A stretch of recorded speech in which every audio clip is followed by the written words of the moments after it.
Muy contentos el día de hoy al poder recibir a una delegación de niños y niñas del colegio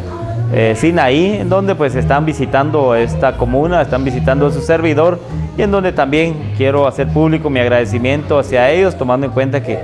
pues nos trajeron un reconocimiento al cual pues estamos muy agradecidos, y esto nos compromete más aún para seguir trabajando y apoyando la educación en nuestro municipio. Yo se lo he manifestado siempre a la población, a los niños, a los docentes, que nuestro compromiso va a ser en primer lugar con la educación, y vamos a seguir trabajando hasta el último momento en base y en beneficio de la educación de nuestros niños, de nuestras niñas, para que ellos tengan todo lo necesario y que de esta manera el proceso educativo sea de primera calidad, y que en el futuro pues tengamos a mejores ciudadanos. El día de hoy visitamos a nuestras autoridades y a la vez estamos visitando servidores públicos, y queremos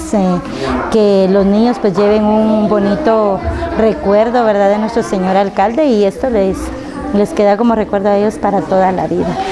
El día de hoy, bueno, pues un reconocimiento al señor alcalde municipal, ¿debido a qué se debe? Sí, por la labor que él realiza, los padres de familia, alumnos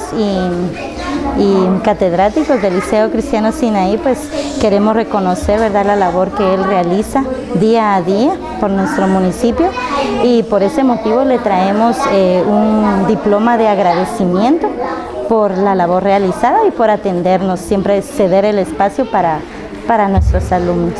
Pues a pesar de su agenda bien apretada el día de hoy, él se dio un espacio para poder compartir con los niños, pues era el deseo de los niños verlo a él, ¿verdad? Entonces